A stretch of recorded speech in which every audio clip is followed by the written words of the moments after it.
dalam perut ikan, la ilaha illa anta subhanaka inni kuntu minaz zalimin, ditolong Allah. Nabi Musa terbuang dari Fir'aun, ditolong Allah. Dikejar-kejar Fir'aun di Laut Merah, ditolong Allah. Nabi Isa, Nabi Ibrahim dibakar, ditolong Allah. Nabi Isa mau disalib, ditolong Allah. Nabi Muhammad sallallahu alaihi wasallam ditolong Allah subhanahu wa ta'ala. Ada buktinya. Kenapa masih ragu dengan pertolongan Allah? Ini yang pertama ditanamkan ke dalam diri, bahwa pertolongan Allah itu ada, bahwa Allah pernah menolong hamba-hambanya, bahwa pertolongan itu dekat. Yang tidak dapat itu saya, karena belum memperbaiki diri, belum tobat, belum hijrah, belum tulus, belum ikhlas, belum ridha, belum qanaah, belum tawakal, belum takwa. Selalu menyalahkan diri. Kenapa? Karena Allah tidak pernah salah. Itulah makna istislam. Islam, menyerahkan diri pada Allah SWT. Ini poin yang pertama. Yang kedua, kalau memang pertolongan Allah itu ada, buka surat As-Saff ayat 13. Nasrum minallah, pertolongan dari Allah, wa fathun qarib, dan kemenangan yang dekat. Pertolongan dari Allah, kemenangan yang dekat. Syaratnya apa? Ayat sebelumnya, ayat 11, 12, saya masuk 13 dulu ke finalnya. Gimana supaya bisa masuk final? Ikuti semifinal. Gimana bisa semifinal? Daftar dulu. Gimana bisa daftar? Lulus tes penerimaan. Saya dari finalnya duluan. Ada pertolongan Allah, nasrum minallah. Kalau sudah ditolong Allah, wa fathun qarib, kemenangan sudah dekat. Syaratnya apa? Yang pertama, tu'minuna billah, percaya kepada Allah. Krisis kita sekarang krisis percaya. Saya baru percaya kalau saya lihat. Kalau tidak saya lihat, maka saya tidak percaya. Lalu kenapa percaya pada ultraviolet? Kenapa percaya kepada cahaya X-ray? Kenapa percaya kepada kuman bakteri? Kenapa percaya kepada virus? Katanya mau dilihat baru percaya. Saya hanya percaya pada yang saya lihat. Saya percaya pada wajah kamu karena saya lihat. Saya percaya kepada kepala kamu karena saya lihat. Jadi yang kamu tidak lihat, kamu tidak percaya. Tidak. Apakah kamu punya cinta? Pernah kamu lihat? Apakah kamu punya marah? Pernah kamu lihat? Apakah kamu punya sedih? Pernah kamu lihat? Apakah kamu punya bahagia? Rasa ada di dalam diri kita dan kita tidak pernah melihatnya, tapi dia ada. Kalau yang menciptakannya saja, yang diciptakannya saja tidak bisa dilihat, apalagi yang menciptakannya. Jadi 1000 argumentasi mengatakan tidak ada, 1001 dalil mengatakan ada. Perdebatan panjang. Kenapa Tuhan tidak menampakkan dirinya saja biar permainan ini selesai? Lalu apa makna iman, percaya? Dulu aliran bahasa Arabnya wujudiyah, wujud ada. Yang bisa dilihat mata, bisa dipegang tangan, bisa ditangkap panca indera, bisa dirasa. Baru ada. Materi, materialism. Demokritos, tokoh dari Yunani. Bahwa yang ada itu kalau ada. Bunga ini ada karena ada. Kalau tidak ada berarti dia tidak ada. Bunganya ada karena bisa dilihat. Lalu harumnya, nampak harumnya? Tidak. Kalau begitu harumnya tidak ada. Ketika melihatnya bahagia, bahagia itu ada? Ada, dirasakan. Tapi mana bahagia itu? Terbantahkan argumentasi. Itu ciptaannya. Bagaimana dengan yang menciptakannya? Maka ya ayyuhalladzina amanu, percayalah kamu. Tu'minuna billah, Syarat pertolongan Allah itu datang yang pertama percaya. Kalau percaya baru dia datang. Kalau tidak percaya, ya bagaimana Allah mau menolong pada orang yang tak percaya sama dia? Apa mungkin kita tolong orang yang tak percaya sama kita? Allah Subhanahu wa ta'ala menurunkan pertolongan pada orang yang percaya. Nabi Musa alaihissalam berhadapan dengan orang yang tidak percaya tapi jujur. Sekarang banyak orang tak percaya tapi nggak jujur. Lan nu'mina laka hatta narallaha jahrah. Kami tidak akan percaya kepadamu ya Musa sampai Tuhan itu kami lihat nyata. Siapa ini? Wujudiyah, materialism. Dia hanya percaya pada Tuhan yang materi. Kalau Tuhan yang tidak dalam bentuk materi, maka dia tidak percaya. Syarat pertolongan Allah turun yang pertama adalah tu'minuna billah. Setelah percaya, apakah percaya itu hanya pada tataran wacana? Hanya pada tataran keyakinan? Apa efek dari percaya?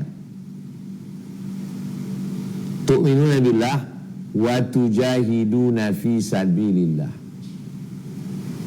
Yang kedua, kalau sudah percaya, maka dia tujahid, mengerahkan segenap kemampuan sebagai bukti dari percayanya itu. Aku cinta kepadamu, kata seorang suami kepada istrinya. Istrinya tidak percaya karena cinta tidak bisa dilihat. Lalu kemudian dia mau lihat mana buktinya cintamu itu benar. Ini perhiasan, ini hadiah, ini. Dia kerahkan segenap kemampuannya untuk membuktikan kepercayaan keyakinannya. Manifestasi namanya. Sesuatu yang tidak nampak, tidak bisa dilihat, lalu kita ingin mewujudkannya dalam alam nyata, maka dimanifestasikan, ditunjukkan. Lain padang, lain belarang, lain lubuk, lain ikannya, lain tempat, lain caranya. Orang Melayu kami di Bumi Lancang Kuning Riau ini sangat memuliakan tamu. Memuliakan tamu itu masih abstrak. Bagaimana cara memuliakan tamu? Begitu dia datang disambut pakai kain songket, disambut dengan tanja, ditepung tawar, disambut dengan tari persembahan betepak sirih, disambut dengan pencak silat. Itu namanya watujahidun, memanifestasikan dengan segenap kemampuan bahwa saya percaya. Kalau saya pergi ke Papua, maka saudara saya di Papua menyambut saya, tapi tidak seperti orang Riau. Mereka sambut saya dengan tari-tarian. Mereka bawakan saya piring besar bergambar burung cendrawasih. Mereka pasangkan ke kepala saya topi yang berjuntai-juntai bulu burung. Begitulah cara saudara saya di Papua memuliakan saya sebagai saudaranya yang datang jauh 8 jam dari Pulau Sumatera. Mengerahkan segenap kemampuan itu disebut dengan watujahiduna fi sabilillah. Syarat pertama percaya. Apa bukti kau percaya? Ini buktinya. Percaya kau Allah itu ada? Ada. Kau sholat? Aduh, kalau sholat nanti dululah. Berarti nggak percaya. Kau percaya sama Allah? Ada. Percaya. Kau puasa? Saya percaya, tapi kalau puasa ini berarti nggak percaya. Kalau kita percaya, berarti ada buktinya. Orang yang ngomong percaya tanpa ada bukti berarti gombal, bohong, tipu. Lipstik, pemanis di bibir aja, manis mulut aja. Lain di mulut, lain di hati. Jadi syarat yang kedua adalah mengerahkan segenap kemampuan, all out, total. Syarat supaya turun pertolongan Allah Subhanahu wa taala. Tu'minuna billah wa tujahiduna fi sabilillah. Yang kedua, bi amwalikum, harta. Jadi kenapa menang iza jaa nasrullah? Kenapa menang pada Fathu Makkah? Yang pertama harta. Abu Bakar Siddiq memberikan hartanya emas 1 bongkah. Utsman bin Affan memberikan hartanya. Abdurrahman bin Auf meninggalkan hartanya. Kenapa cerita harta dengan nyawa harta dulu? Karena orang lebih cinta harta daripada nyawa. Buktinya mana? Ketika damkar datang, bapak ibu yang ada di lantai 5 tolong segera turun. Ini kebakaran, nauzubillah, tidak tertolong. Mereka sibuk mencari surat tanah. Padahal orang tidak lagi memikirkan harta, yang perlu diselamatkan nyawa. Tapi dia masih lagi nyawa nomor 2. Itulah mengapa yang nomor 3 setelah percaya, mengerahkan segenap kemampuan, memancing turunnya pertolongan Allah dengan harta. Inilah yang dilakukan oleh sahabat Nabi sallallahu alaihi wasallam. Dengan harta mereka berjihad menolong agama Allah Subhanahu wa taala. Tu'minuna billah, percaya. Wa tujahiduna fi sabilillah, tu'minuna billah wa rasulihi, dengan Allah dan Rasulnya. Sesuai dengan zamannya masing-masing. Ibrahim alaihissalam, Musa alaihissalam, Isa alaihissalam, dan kita Sayyidina Maulana Muhammad sallallahu alaihi wasallam. Wa tujahiduna fi sabilillah, mengerahkan segenap kemampuan, bi amwalikum, dengan harta, yang keempat dengan nyawa. Hamzah bin Abdul Muttalib, nyawa. Syuhada Badar 313 orang gugur, nyawa. Perang Uhud mengalami kekalahan, sahabat meninggal dunia, nyawa. Mereka yang meninggal dalam siksaan, Sumayyah perempuan pertama yang ditikam mati syahid, nyawa. Diri, tu'minuna billah wa rasulih wa tujahiduna fi sabilillah bi amwalikum wa anfusikum. Kalau sudah dilakukan yang 4 ini, Allah menunaikan janjinya. Dan Allah itu kalau sudah berjanji, innaka la tukhliful mi'ad, engkau tidak ingkar janji, ya Allah. Jadi kalau kita belum dapat pertolongan Allah, coba renung sejenak. Jangan salahkan Allah. Allah tidak pernah salah. Dosen aja nggak salah, pembimbing aja tidak pernah salah, kaedah pembimbing tidak pernah salah. Bila terjadi kesalahan, maka kembali pada pasal pertama, pembimbing tidak pernah salah. Yang salah adalah manusia, mahasiswa yang dibimbing. Bagaimana dengan Allah Subhanahu wa taala? Fa'alul lima yurid, dia berbuat sesuai dengan kehendaknya. Maka pertolongan itu dipancing, ibarat buah yang sudah matang, dijolok baru dia gugur. Maka bagaimana menjolok supaya pertolongan Allah ini turun? Turunkan pertolonganmu, Allah mansurna, anta maulana fansurna, tolong kami ya Allah. Doa bagus, tapi itu kerja mulut, kerja lidah. Ada kerja tangan, ada kerja otak, ada kerja hati, ada kerja pikiran, ada kerja perasaan, ada kerja telinga, ada kerja mulut, ada kerja mata. Mengawasi kerja tangan, perlu berkeringat, berjuang. Tu'minuna billah, percaya. Wa tujahiduna fi sabilillah, mengerahkan segenap kemampuan, bi amwalikum, dengan harta yang kamu punya, wa anfusikum, dengan dirimu, dengan nyawa. Barulah turun pertolongan Allah, nasrum minallah wa fathun qarib.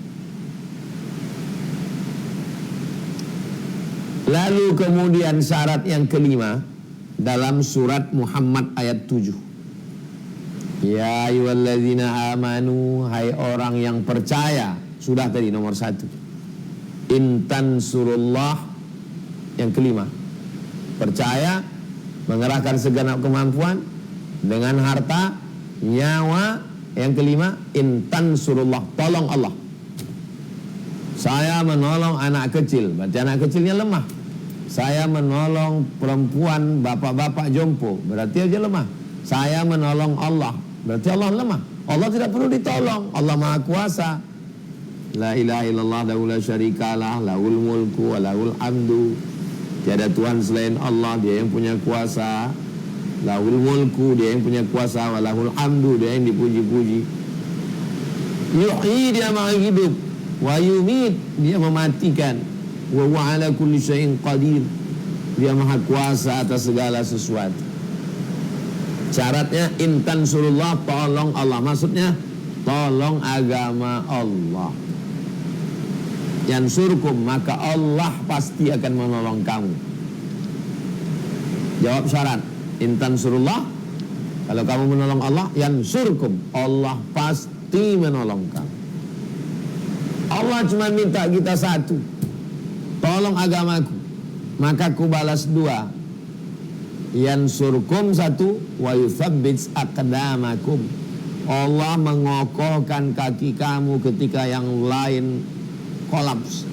Allah menguatkan hati kamu, kaki kamu ketika yang lain tumbang. Wa yuthabbits aqdamakum, Allah akan mengokohkan kaki kamu, menguatkan diri kamu, fisik kamu, jiwa kamu, batin kamu, zahir kamu, dikuatkan Allah Subhanahu wa ta'ala.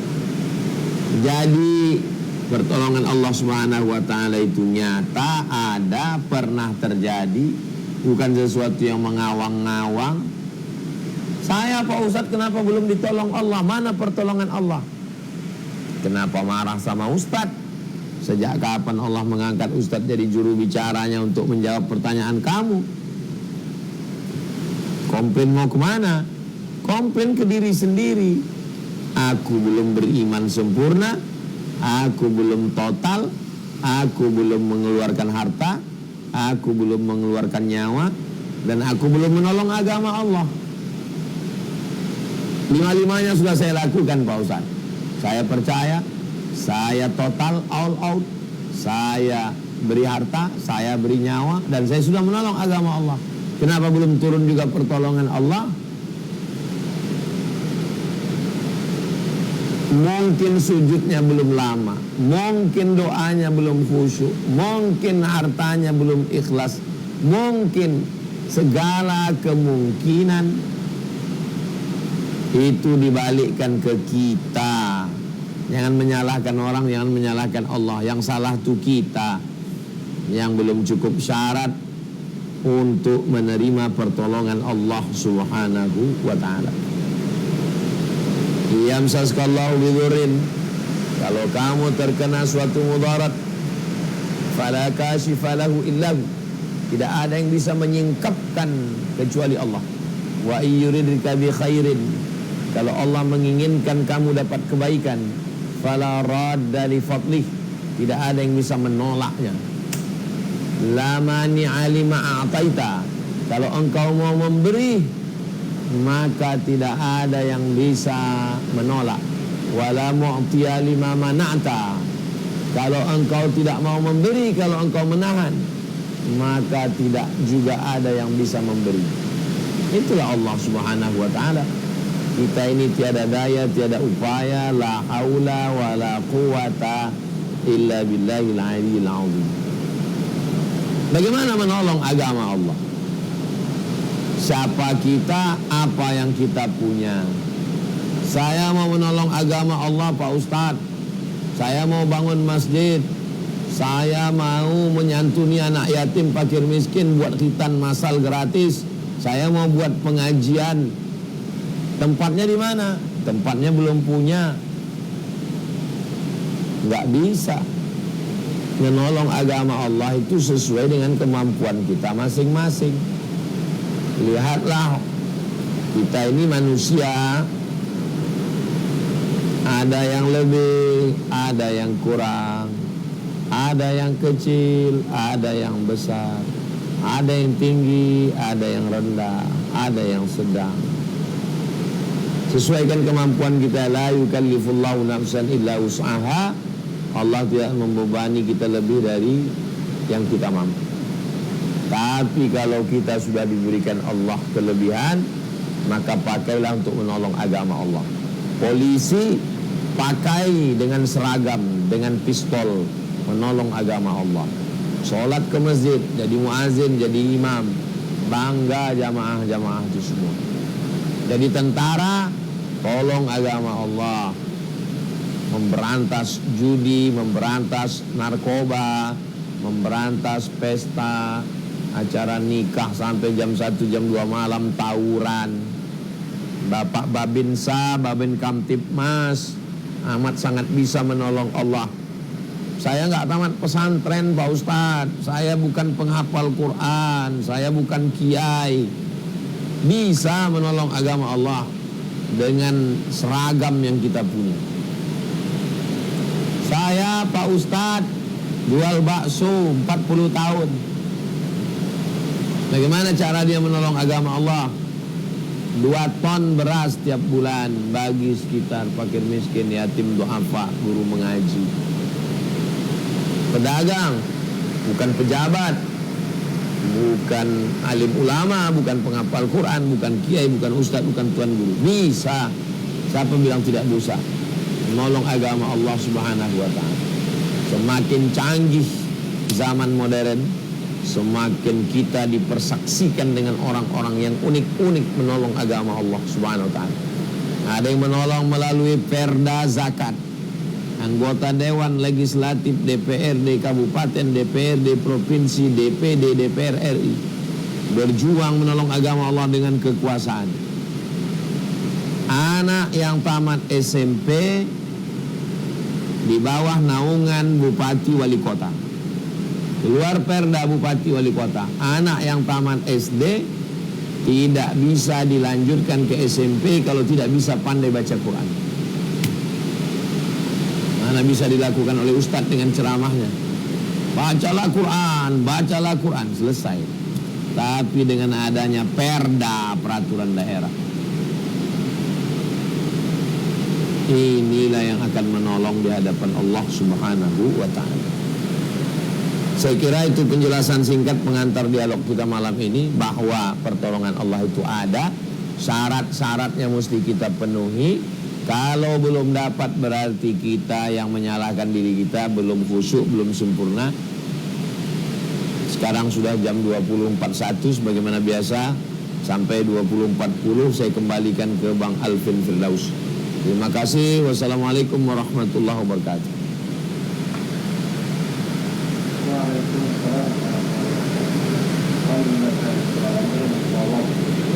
Bapak Ibu, kita masuk ke tanya jawab. Kita berjawab dia lagi dengan kita bahwa pertolongan Allah itu benar-benar ada, nyata, jauhnya dari Tuhan kita.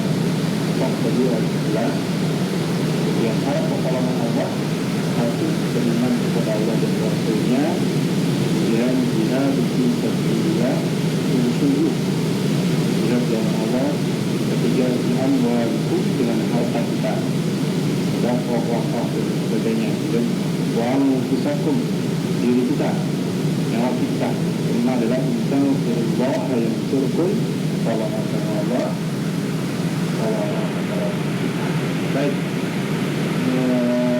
kita akan masuk ke tanya jawab. Pada Bapak Ibu, silakan kami izinkan untuk chatnya dibuka ya. Kami silakan Bapak Ibu yang bertanya via chat juga boleh. Dan yang pertama kami persilakan dulu untuk Bapak Ibu yang raise hand dulu. Yang pertama Bapak Supono, kami persilakan. Silakan open mic-nya, sampaikan pertanyaannya Bapak. Bapak Supono.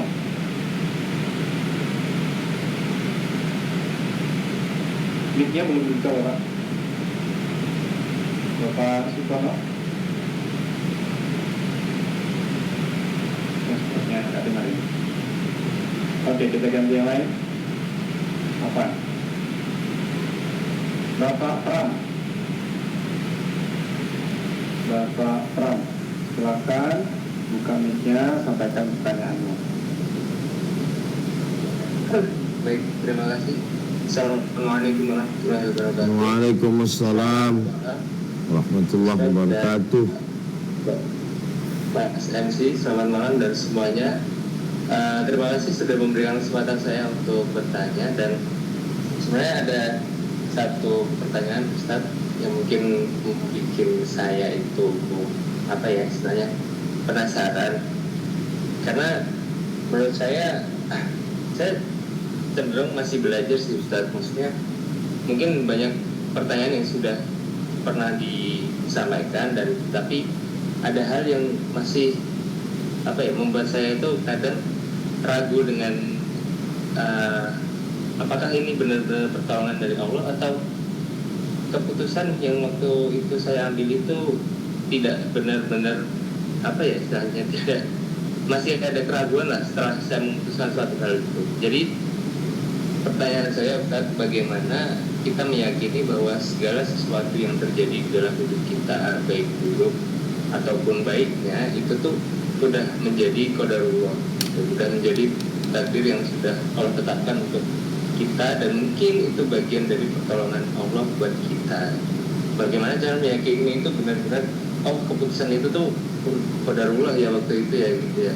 Ada baiknya emang harus dilakukan dengan mungkin pada saat itu ilmu yang kita miliki dengan keyakinan yang kita punya itu sudah menjadi keputusan yang terbaik. Cuman setelah itu rasa-rasanya kok kenapa ya kok bisa kayak gitu ya, kenapa kok nggak bisa diperbaiki lagi ya. Nah gitu Ustaz. Jadi intinya pertanyaannya bagaimana cara kita itu bisa menerima bahwa sebuah yang sudah terjadi itu adalah qadarullah dan merupakan sebuah pertolongan dari Allah. Gitu saja Ustaz. Barakallahu fikum. Assalamualaikum warahmatullahi wabarakatuh. Waalaikumsalam warahmatullahi wabarakatuh. Motornya dikunci, stangnya dikunci, rantainya digembok, ban belakangnya dikasih rantai besi, diparkir di tempat yang aman. Na'udzubillah, malang tak dapat ditolak, untung tak dapat diraih. Terjadi sesuatu yang tak diinginkan. Kita hanya bisa mengatakan qadarullah. Berarti ada hikmah yang kita tidak tahu. Kalau ahli fisika saja yang hebat-hebat profesor itu mengatakan hanya 30% kejadian peristiwa alam semesta ini yang bisa ditangkap akal, yang 70-nya lagi masih mengawang-ngawang. Apalagi kita yang bukan apa-apa dan bukan siapa-siapa. Total kita sudah mengikut sunnah Rasulullah. Terjadi apa yang terjadi, kita tidak bertanya mengapa ini terjadi. Seandainya kalau, jangan berkalau-kalau. Satu kalau akan membuka kalau dua, kalau tiga, kalau empat, maka segera tutup. Qadarullah, ini takdir Allah SWT. Kitalah yang meyakinkan diri kita. Sejuta orang menasehati kita, kalau kita dari dalam tidak yakin, kita akan bingung sendiri. Ketemu sama Ustadz Anu, yakin, pulang ke rumah error. Ketemu sama kawan, yakin, selesai itu lupa. Kenapa? Karena mereka ekstern dari luar. Dari dalam kita yakin bahwa Allah. Tapi setelah usaha, ikhtiar, setelah itu berdoa, setelah itu bertawakal, setelah itu terjadilah rencana Allah yang di luar kuasa kita, yang sudah dituliskan oleh pena takdir di Lauhil Mahfuz. 50 alfasanah, 50.000 tahun qabla an yakhluqas samawati wal ard, sebelum Allah menciptakan langit dan bumi. Itu pertama. Yang kedua, bagaimana kita yakin bahwa ini adalah pertolongan dari Allah? Yang pertama, tidak ada unsur haram di dalamnya. Tidak ada unsur haram, tidak ada unsur syubhat, tidak ada unsur kepentingan lillahi ta'ala. Yang kedua, efeknya setelah itu, apakah membuat kita menjadi semakin jauh dari Allah atau membuat kita semakin dekat dengan Allah Subhanahu wa taala? Lihat ke dalam. Apapun yang terjadi dalam hidup ini, pandang halus ke dalam. Ini dengan peristiwa ini, apakah aku semakin dekat dengan Allah? Berarti ini cara Allah menolong kita dengan berbagai macam peristiwa yang kita tidak suka. Asa an takrahu syai'an, boleh jadi kamu benci pada sesuatu, wa yaj'alallahu fihi khairan katsira. di dalamnya banyak sekali kebaikan-kebaikan yang kamu tidak tahu. Andai ada 1000 kebaikan, yang tertangkap akalmu hanya 2, yang tertangkap hatimu hanya 1, tinggal 3. Ada 997 yang belum terungkap oleh manusia. Kita hanya bisa berserah, bersimpuh, bersujud kepada Allah Subhanahu wa ta'ala. Jadi perlunya tadabbur Al-Quran perlu, tapi tadabbur tentang hidup kita. Apa yang sedang saya alami ini? Apakah ini pertolongan Allah? Ya, kalau membuat kita semakin dekat pada Allah, ini pertolongan Allah. Kalau membuat kita semakin mengagungkan, memuliakan Allah, menguatkan hati kita, ini pertolongan Allah. Tapi kalau dia membuat kita lalai, membuat kita makin jauh, jangan-jangan ini istidraj. Demikian Bang Alvin. Wallahu a'lam bishawab. Baik, terjawabnya Mas Pram ya. Mas Pram menjawab sesuatu yang membuat kita dekat kepada Allah, maka itu adalah pertolongan Allah. Sebaliknya, maka itu bukan pertolongan Allah. Baik, kita lanjut ke penanya berikutnya. Ibu Selfie, silakan. Bismillahirrahmanirrahim. Assalamualaikum Ustaz. Waalaikumsalam warahmatullahi wabarakatuh. Ya Ustaz, mau bertanya. Mohon maaf, kebetulan ilmu saya masih sedikit sekali. Jadi ada rekan yang kebetulan memang agamanya tidak sama dengan kita. Dia beragama juga gitu. Cuma kan memang yang dia ceritakan ke saya itu adalah di agama Buddha itu tidak mengenal Tuhan. Nah, dengan ilmu saya yang ini sering dia menceritakan tentang agamanya dia itu, tapi suka membandingkan dengan agama kita. Dengan seperti itu saya merasa jadi mempertanyakan apa agama saya gitu kan, karena kurangnya ilmu. Jadi saya tidak bisa menjelaskan di Islam itu seperti ini gitu, dengan cara dia mengagungkan agamanya. Tapi yang bikin saya bingung adalah satu sisi saya ingin menghargai dia bahwa itu agama yang dia paham, itu anut gitu, sedangkan saya dengan agama saya gitu.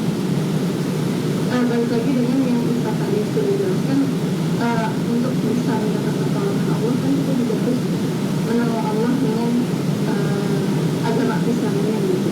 Dengan yang saya alami, saya jadi ngerasa saya nggak bisa tolong agama kita gitu, dengan menjelaskan Islam kita tuh seperti ini gitu.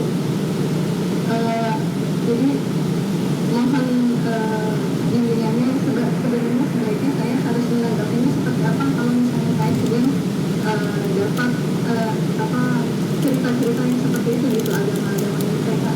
Kasih saya satu sampel, masih umum, global, satu sampel. Seperti misal di agama kita tuh, di agamanya mereka itu nggak ada namanya Tuhan gitu. Mereka adanya tuh level-level seperti cahaya, alam dewa. Nah, jadi apa namanya, disandingkan dengan kita, kalau di kita kan adanya Tuhan, sedangkan adanya Allah. Nah, di mereka itu nggak ada Allah, di sana adanya adalah cahaya. Terus kayak gitu, kalau di mereka itu yang penting berkelakuan baik gitu. Agamanya baik, perbuatannya baik. Nah, sedangkan di kita itu ada dosa yang ada juga pahala gitu. Nah, suka dibandingkan misalnya kayak yang sholat aja tuh bisa korupsi gitu. Tapi orang-orang yang bukan muslim itu malah perbuatannya lebih baik gitu. Sedangkan itu adalah dua hal yang berbeda kalau di agama saya, kalau yang saya tahu kalau dengan ilmu yang kurang gitu, yang ini gitu. Nah, untuk saya bisa menghadapi rekan saya ini supaya saya juga bisa meyakinkan bahwa saya bukan egois dengan agama saya, tapi maksudnya saya juga mau membela agama saya gitu. tapi bagaimana saya harus meresponnya gitu, karena yang biasa saya respon tuh saya hanya dengan pemahaman dia bahwa manusia itu harus baik, ya memang benar, memang harus baik gitu. Kita pun Jangan mau dimasukkan ke dalam karung. Ini ada karung. Karungnya dua. Ini satu karung, ini satu karung lagi. Karung yang pertama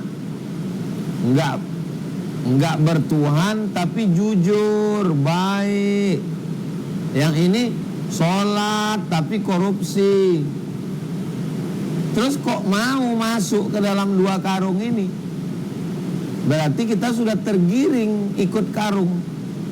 Ya jangan mau masuk sini, jangan mau masuk sini. Karung ini salah, karung ini juga salah. Yang enggak bertuhan ini salah.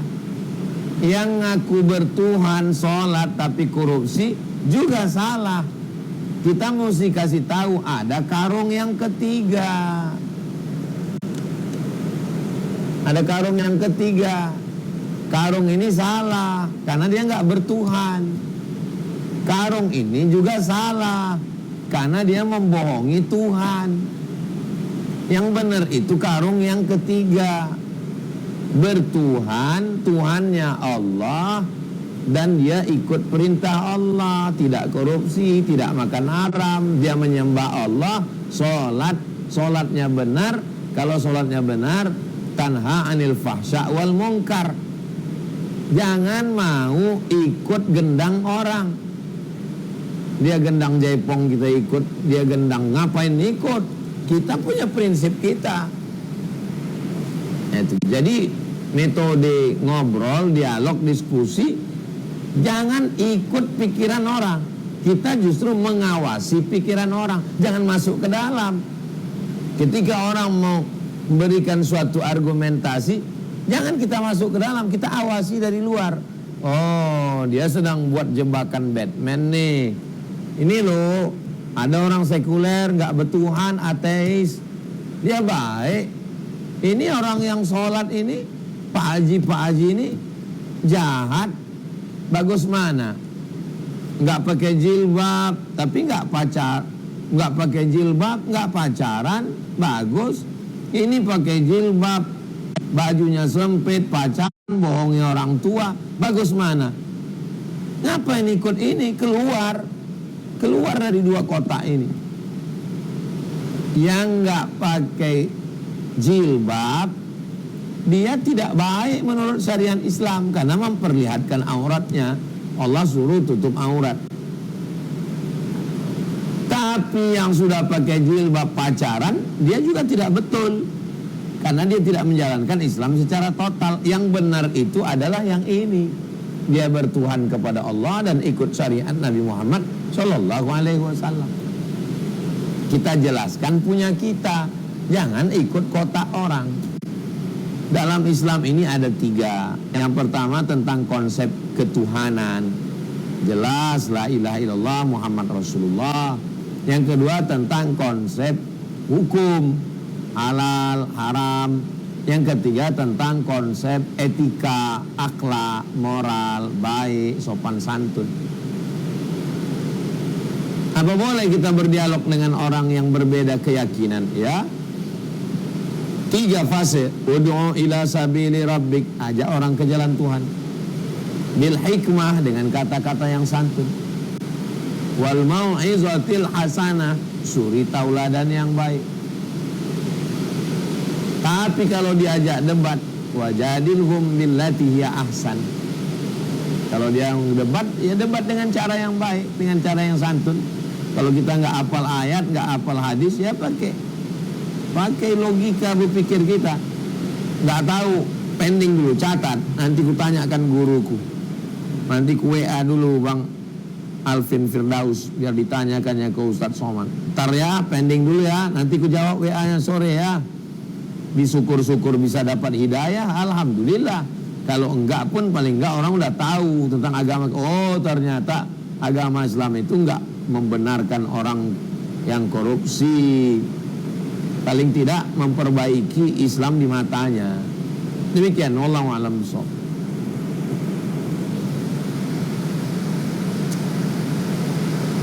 Baik, alhamdulillah. Kita lanjut ke pertanyaan berikutnya, Bapak Ibu. Silakan Pak saya dari kemudian sudah bergabung dulu. Kita ke pertanyaan berikutnya, saya persilahkan Bapak Indra Cahya, Jawa Barat. Silakan Bapak. Assalamualaikum warahmatullahi wabarakatuh. Waalaikumsalam warahmatullahi wabarakatuh. Saya dari Tulungan, Ustaz. Ya. Jawa Barat. Mohon bertanya terkait dengan topik kita hari ini tentang pertolongan Allah yang dekat. Sebelumnya saya ingin bercerita terkait pengalaman tentang pertolongan Allah itu memang betul sudah saya rasakan, memang sangat dekat sekali. Cuman ada satu yang saya sedang rasakan sekarang itu tentang keinginan atau cita-cita ingin punya rumah, Ustaz. Mohon doanya. Sudah lama sekali, saya 13 tahun, kurang lebih 13 sampai 14 tahun saya mengontrak, Ustaz. Cuman yang tadi disebutkan Ustaz sudah saya jalankan insya Allah. Cuman untuk tanda-tandanya sudah sama-sama kelihatan, cuman gergetan kapan ya seperti itu. Kapan ya Allah cepat mengabulkan keinginan saya. Mohon doanya juga Ustaz, saya ingin cepat punya rumah sendiri, Ustaz. Waalaikumsalam. Assalamualaikum warahmatullahi wabarakatuh. Waalaikumsalam warahmatullahi wabarakatuh. Yang pertama, keyakinan bahwa Allah ada, Allah mencipta kita, Allah mengatur hidup kita, Allah memberi rezeki, Allah memperhatikan kita, Allah menilai, mendengar doa-doa kita. Keyakinan itulah yang selalu kita tanamkan lewat sholat. Engkau besar, besar cita-citaku ini, tapi engkau maha besar. Allahu Akbar kabira. Yang kedua, tidak hanya sebatas keyakinan, tapi ada actionnya. Semangat mencari, bekerja, mencari rezeki. Lalu kemudian yang ketiga adalah setelah kita mencari rezeki, berusaha, kita berdoa. Jangan sombong, jangan angkuh. Sehingga nanti kalau dapat tidak sombong, kalau tidak dapat tidak putus asa. Yang keempat, puncaknya adalah tawakal. Tawakal itu, wakil itu diambil dari kata tawakal. Saya mau pergi keluar, maka saya wakilkan segala urusan. Nanti kalau ada tamu, kalau ada surat, kalau ada, kuwakilkan kepada engkau. Artinya kuserahkan semua. Kalau mewakilkan kepada wakil saja kita tenang, apalagi mewakilkan urusan ini kepada Allah Subhanahu wa ta'ala. Sudah kuwakilkan ini semuanya kepada engkau ya Allah. Kalau mewakilkan urusan kepada menteri saja presiden tenang, kalau mewakilkan urusan kepada wakil bupati saja Pak Bupati bisa tenang pergi umrah, kenapa kita tidak tenang padahal kita sudah mewakilkan semua urusan ini kepada maha segalanya Allah Subhanahu wa ta'ala. Logika apa yang sedang bekerja? Berarti kita lebih percaya kepada manusia daripada kepada Allah Subhanahu wa ta'ala. Tidak ada yang sulit bagi Allah. Innama amruhu idza arada syai'an an yaqula lahu kun fayakun. Kalau terwujud, kita akan berkata alhamdulillah. Kalau belum terwujud, kita akan berkata insya Allah. Tidak ada putus asa, tidak ada putus harap, tidak ada patah langkah, tidak ada patah arang bagi orang yang punya Allah. Demikian, Allahu a'lam bishawab.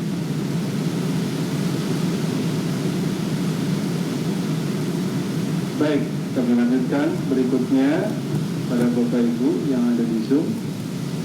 Kita ke Ahwat ya. Kak Nurul Ani Petah. Nurul Ani dari mana? Ulang.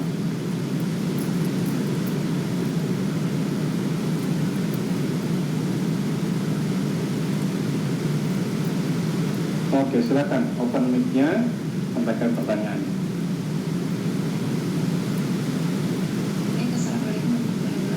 Waalaikumsalam. Ustaz, saya dengar apa Ustaz izin bertanya? Sebelumnya saya mohon maaf jika pertanyaan saya ada sedikit di luar tema, lalu mungkin ada sedikit menyinggung ke hal politik, Ustaz, maaf. Jadi begini Ustaz, seperti yang terjadi belakangan ini pada Pilpres, itu kan ada yang punya buzzer, Ustaz. Dan di sini saya juga belum terlalu paham bagaimana ini, bagaimana cara kerjanya. Yang saya tahu buzzer itu kan tugasnya seperti mengirim opini supaya orang lain itu mengikuti apa yang dia suarakan gitu. Bahkan ada juga si buzzer itu yang memfitnah atau menjelek-jelekan lawan gitu, Ustaz. Lalu baru saya tanyakan bagaimana hukumnya menerima uang dari hasil buzzer tersebut. Seperti contoh lainnya, mungkin yang terjadi pada konflik Palestina dan Israel. Bukan ada yang Israel, kadang sebenarnya di dalam hatinya ini lebih condong ke lawannya gitu, Ustaz. Kayak contohnya ada buzzer yang mendukung si B gitu, tapi sebenarnya di dalam hatinya itu lebih mendukung ke si C atau ke A gitu, Ustaz. Bagaimana hukumnya menerima uang tersebut hasil dari buzzer tersebut? Terima kasih, Ustaz. Assalamualaikum warahmatullahi wabarakatuh. Buzzer sudah menjadi bisnis politikus.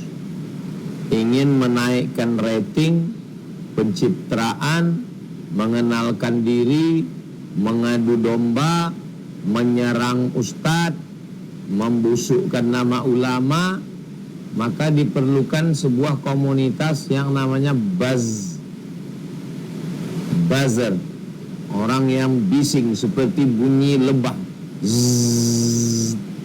Mereka inilah yang bisa satu orang punya 40-50 akun. Kalau kita klik nanti waktu dia komen-komen di Instagram, akunnya fake akun, akunnya nol posting, nol friend. Nah, jadi orang-orang ini adalah manusia yang makan dari haram. Kenapa? Karena pemecah belah, penghancur negeri ini. Orang yang terpancing emosinya dan lain sebagainya. Tapi bagi orang-orang yang paham, ngerti, saya kalau ada isu saya bantah satu kali, saya buat video, saya posting di Instagram. Tapi saya tidak larut dalam itu, masih banyak kerja lain lagi. Jadi kita bersikap, kalau ada yang ngajak mau kasih duit, jangan mau ikut. Dan kalau yang sudah terlanjur, berhenti, bertaubat kepada Allah SWT. Terkait tentang pilihan kita tentang Palestina, Israel, tentu saja kita bersama dengan Palestina. Yang bisa kita lakukan sekarang mengirimkan bantuan. Saya Tabligh Akbar bekerja sama dengan Badan Amil Zakat Nasional Provinsi Riau, terkumpul 11 miliar. Lalu kemudian kita kirimkan ke lembaga resmi. Ada saudara kita dengan gerakan boykot produk Israel. Jangan khawatir kalau produknya itu tidak laku di Indonesia, nanti tokonya tutup, terus karyawannya orang Islam. Orang Islam akan tutup kerja di tempat Israel, dia akan buka toko baru. Jadi berpikirnya jangan sempit. Ini rumah makan franchise Israel. Terus kalau kita boykot, Pak Ustadz, tutuplah rumah makannya. Orang Islam kerja di mana? Ya orang Islam kerja di Pecel Lele. Malah keluar dari situ dia buka rumah makan baru, curi resepnya, curi dalam tanda kutip. Dia pelajari, dia ambil. Jadi jangan berpikir terlalu sempit. Allah kasih alam ini luas, pikiran kita luas, hati kita luas. Kenapa kita persempit dengan pikiran-pikiran yang picik? Demikian, wallahu a'lam bishawab. Baik, kemudian jawab ya. Tadi kita lanjut ke penanyaan berikutnya.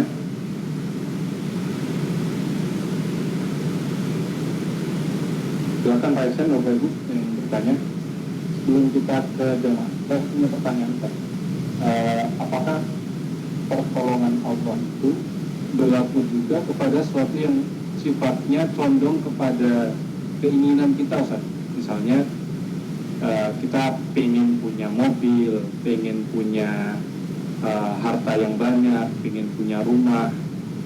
Karena kan kalau kita melihat atau membaca lembar sirah gitu saja, Nabi dan para sahabat itu ditolong Allah karena mereka memperjuangkan agama Allah, diselamatkan dimenangkan dalam perang dan lain sebagainya. Itu kan memperjuangkan agama Allah gitu saja.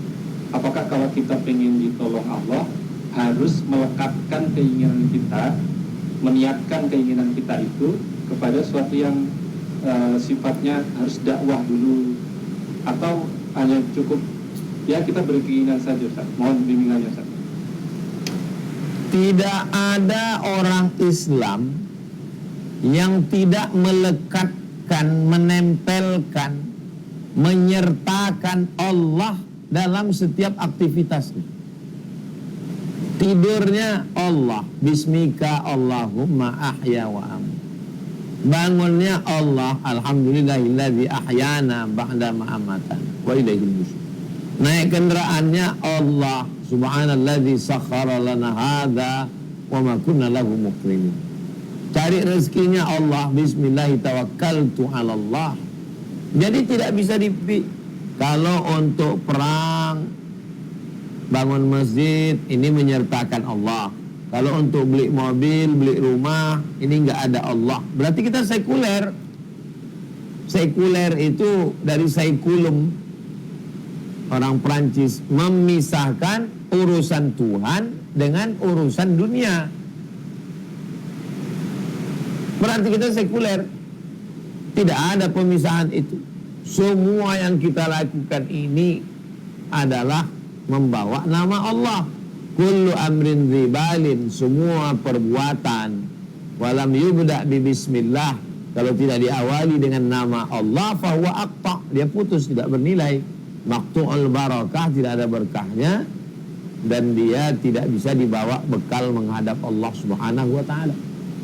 Nah, jadi kalau ada di antara kita yang mau punya rumah, iya, punya rumahnya karena Allah. Makanya niat punya rumah itu supaya datang tamu silaturahim. Punya rumah biar supaya bisa silaturahim sama keluarga. Punya kendaraan biar bisa supaya bawa kawan tetangga pengajian. Jadi semuanya terkait dengan Allah, karena Allah, untuk Allah, demi Allah. Jangan pernah berbuat satu pun tanpa menyertakan Allah. Karena hembusan nafas kita adalah pertolongan Allah. Detak jantung kita, tetesan darah yang dicuci buah pinggang, kedipan mata, bisikan telinga, semuanya adalah pertolongan Allah. Wallahu a'lam bishawab, Bang Alvin. Artinya boleh jadi, Ustaz, kalau misalkan kita ngeluh kenapa doa kita nggak terkabul, keinginan kita tidak terkabul, mungkin jangan-jangan kita meniatkannya bukan karena Allah itu tadi.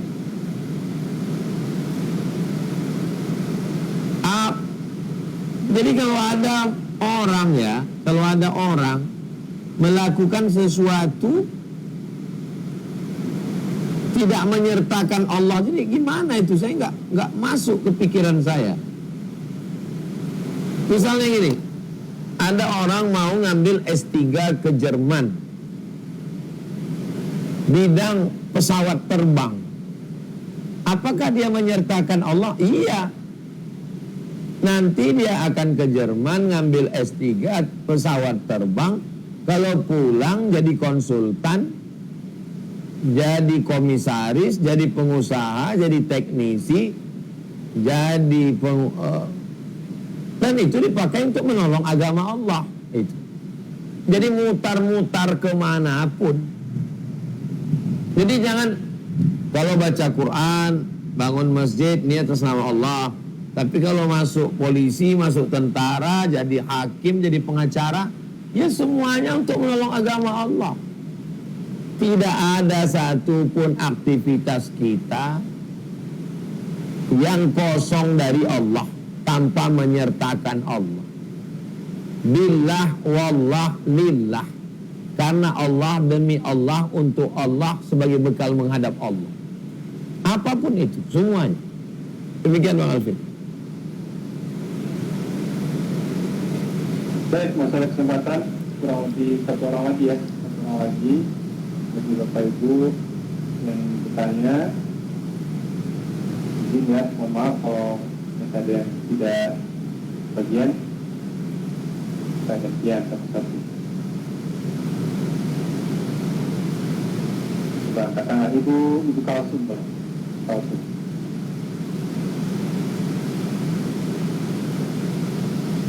Assalamualaikum. Sudah. Silakan. Assalamualaikum warahmatullahi wabarakatuh. Waalaikumsalam warahmatullahi wabarakatuh. Alhamdulillah Ustaz, walaupun saya di umur tua ini Ustaz, saya juga sekarang mulai belajar membaca Al-Quran, terus apa namanya ini belajar tajwid atau segala, terus saya kebetulan belajar juga tentang tauhid dan fikih di sholat dan tentang tauhid. Cuman saya kalau masalah tauhid itu agak bingung Ustaz. Benar gini, yang saya tahu itu bahwa takdir itu apa yang kita lakukan itu Ustaz, apa yang terjadi itulah takdir. Jadi saya agak bingung bagaimana dengan doa-doa kita itu, apakah bisa terkabul kalau memang sudah takdir kita seperti itu Ustaz? Apakah dengan kalau takdir kita misalkan kita berdoa untuk rezeki, supaya bisa rezeki lancar atau gimana terus apa namanya, takdir kita nggak mendapatkan itu sedangkan kita berdoa, itu bagaimana Ustaz? Apa saya juga masih bingung itu dengan takdir itu Ustaz. Mohon penjelasannya Ustaz seperti apa Ustaz. Terima kasih Ustaz. Ibu di Waalaikumsalam warahmatullahi wabarakatuh. Ibu ditakdirkan besok pagi hari Rabu, ibu ditakdirkan dapat makan siang. Di Lauhul Mahfuz sudah tertulis Ibu Kalsum Zaini hari Rabu dapat makan siang, lauknya ikan asin. Lalu kemudian ibu berdoa malam ini, ya Allah, kasihlah aku besok ayam. Apakah bisa berubah jadi ayam? Bisa. Loh, kok bisa berubah? Yamhullahu ma yasha. Allah Maha Kuasa untuk menghapus takdir, wa yusbit, dan Allah Maha Kuasa untuk menetapkan takdir. Apakah tetap ikan asin atau dirubah Allah jadi ayam? Allah Maha Kuasa. La yaruddul qada illa doa. Tidak ada yang bisa merubah takdir kecuali doa. Lalu kalau memang takdir itu ada, untuk apa lagi kita berdoa? Supaya kita berharap. Dengan ada harapan itulah kita bertuhan. Kalau sudah tidak ada harapan, apa gunanya bertuhan? Siapa yang mau diharap? Apa gunanya lagi kita beribadah? Ateis kita. Jadi ibu tetap yakin ada takdir, dan ibu tetap berdoa supaya yang baik-baik terjadi, yang tidak baik diganti Allah Subhanahu wa ta'ala. Jadi di mana letak muskil, problem, ribet, jelimetnya? Enggak ada. Masalah takdir itu, kalau tidak ada takdir, maka orang akan putus asa. Dengan adanya takdir, dia tahu bahwa ada Allah yang sudah mengatur hidup dia secara detail, secara indah. Andai besok pagi ibu makan ikan asin, ibu bahagia karena menerima, itulah takdir dari Allah, dan dia jadi sehat bagi ibu. Untung aku makan ikan asin siang ini. Kalau aku makan daging, mungkin naik darah tinggi, mungkin naik kolesterolku. Bersangka baik selalu kepada Allah, bahwa yang ditetapkan Allah untuk kita itu baik. Kalau sesuai keinginan kita dengan takdir yang ditetapkan Allah, Allah ingin kita bersyukur. Kalau tidak sesuai yang kita inginkan dengan yang terjadi, Allah ingin kita bersabar. Hubungan kita dengan Allah itu, ibu, dibangun dengan dua. Yang pertama, selalu husnuzan kepada Allah. Yang kedua, ridha, menerima keputusan Allah Subhanahu wa taala. Tapi tetap ada usaha, ikhtiar dan doa dari kita. Bagaimana Ibu Kalsum Zaini masih bingung tentang takdir? Yang intinya seperti ini ya Ustaz. Apapun takdir kita itu, kalau kita berdoa insya Allah itu Ustaz terkabul. Jadi takdir bisa dengan berdoa gitu Ustaz ya. Itu Ustaz. Saya udah kasih satu contoh. Sekarang Ibu kasih satu contoh ke saya. Karena begini Ustaz, katanya setiap apa yang kalau kita lakukan, misalnya kita mau sesuatu itu sudah takdir katanya gitu Ustaz. Kasih saya satu contoh. Saya tak mau ngomong ngawang-ngawang. Yang contohnya kita mau ngambil sesuatu, itu sudah gerakan hati, gerakan kita itu sudah diatur gitu dengan Allah. Artinya saya sekarang ada antara dua pilihan. Mau mengambil air zam-zam atau mau mengambil khamar. Saya disuruh Allah milih. Abdul Somad, kalau kau minum air zam-zam, maka kau dapat pahala. Allahumma inni as'aluka ilman nafi'an wa rizqan wasi'an wa shifaan min kulli da'in wa saqamin birahmatika ya arhamar rahimin. Kau Abdul Somad, kalau kau minum khamar nih haram. Innamal khamru wal maisir. Haram ini. Masa dengan penuh kesadaran saya minum khamar, lalu saya bilang ini takdir Allah? Hah? Kita disuruh memilih. Makanya al-insan bainal musayyar wal mukhayyar. Manusia itu antara dua, memilih atau tidak bisa memilih. Masalah minum air zam-zam atau minum khamar, mukhayyar, saya ada pilihan. Tapi menjadi Abdul Somad, orang Melayu, anak Hajah Rohana, anak Bahtiar, saya tidak bisa milih. Ada saatnya bisa memilih dan ada masanya tidak bisa memilih. Bagaimana Bu Kalsum Zaini? Ya, alhamdulillah Ustaz ya. Baik. Terima kasih Ustaz, terima kasih banyak. Saya mau Ibu paham, bukan Ibu takut. Ya, Ustaz. Betul ya. Sabar. Tahu. Baik. Baik, alhamdulillah. Terima kasih Bapak Ibu semuanya. Ini sudah hampir setengah 10 seperti biasa. Kita cukupkan dulu kajian pada malam hari ini. Terakhir Bapak Ibu, sebelum nanti ditutup dengan doa bersama guru kita, Tuan Guru Ustaz Abdul Somad, mungkin ada kalimat penutup Ustaz. Kalau tadi kan syarat-syarat bagaimana pertolongan Allah itu datang. Dan terakhir ini, apa saja yang membuat pertolongan Allah itu tidak hadir, yang menjadi penolak pertolongan Allah? Yang membuat pertolongan Allah itu tidak turun Semua yang dilarang Allah kita lakukan, yang diperintah Allah kita tinggalkan. Melawan Allah. Melawan Allah itu bahasa Arabnya maksiat. Maksiat itu artinya melawan. Allah suruh kita bangun subuh, kita tidur. Tidur itu maksiat. Allah suruh kita makan halal, kita makan riba. Riba itu maksiat. Itulah menyebabkan pertolongan Allah tidak turun. Ini Jabal Rumat. Jabal Rumat tempat pemanah. Nabi berperang di bawah. Nanti kalau aku menang, kalian jangan turun. Kalau aku kalah, kalian juga jangan turun. Kalian tetap di atas.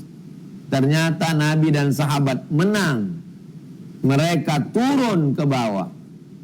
Berputar pasukan musuh yang ketika itu dipimpin oleh Khalid bin Walid belum masuk Islam. Kalau sekali saja melawan perintah Rasulullah menyebabkan pertolongan Allah tidak turun sehingga kalah pada perang Uhud, bagaimana dengan kita yang berkali-kali melawan perintah Allah dan Rasulullah? Itulah menyebabkan pertolongan itu tidak turun. Demikian Bang Alvin. Baik, Alhamdulillah. Berarti Ustaz, mohon kita untuk memimpin doa untuk sekaligus acara pada malam hari ini. Allahumma ansurna fa innaka khairun nasirin. Ya Allah, tolong kami, Engkaulah sebaik-baik penolong. Allahumma ansurna kama nasarta rusulaka wa anbiya'aka wa awliya'aka. Ya Allah, tolong kami sebagaimana Engkau pernah menolong Rasulmu, Nabimu dan wali-walimu. Ya Nasirul Haq, wahai Engkau penolong kebenaran, unsurna alal qaumiz zalimin. Tolonglah kami menghadapi orang-orang yang zalim. Hasbunallah wa ni'mal wakil, ni'mal maula wa ni'mal nasir. Wala hawla wala quwata illa billahil aliyil azim. Ya Qawi ya Matin, Engkau yang maha kuat maha kuasa. Qawi imanana, kuatkan iman kami.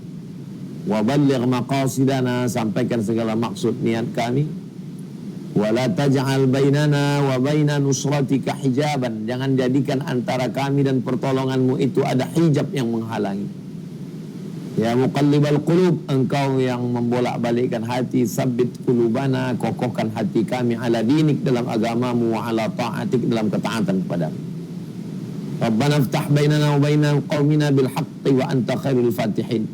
Bukakan hubungan hati kami dengan jamaah sehingga kami dapat beramal bersama dalam kebaikan. Rabbana atina fid dunya hasanah wa fil akhirati hasanah wa qina adzabannar. Wassallallahu ala sayyidina Muhammad wa ala alihi wasallam. Walhamdulillahirabbil alamin.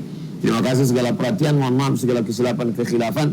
Aku qouli hadza astaghfirullah li wa lakum. Wassalamualaikum warahmatullahi wabarakatuh. Waalaikumsalam. Baik, kita selesai Allah berbagi Allah dan juga yang pada malam hari ini video Khadijah boleh lama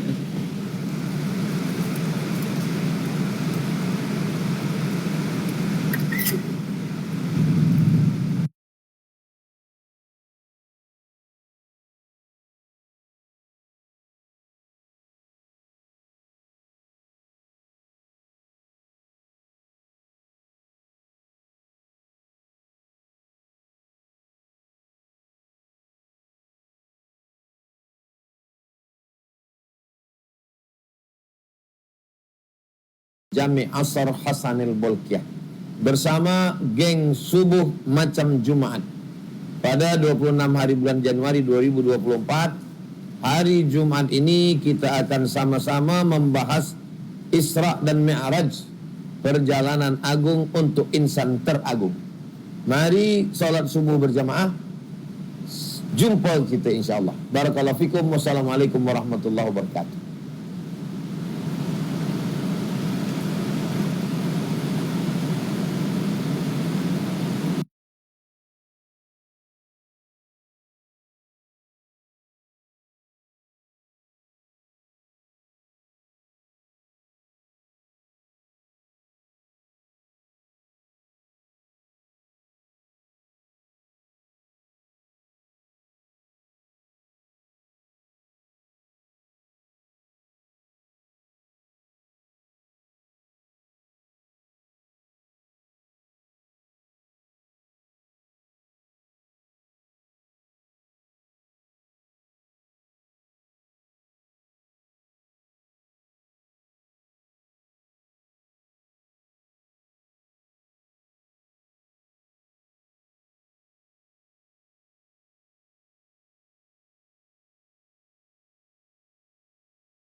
Assalamualaikum warahmatullahi wabarakatuh.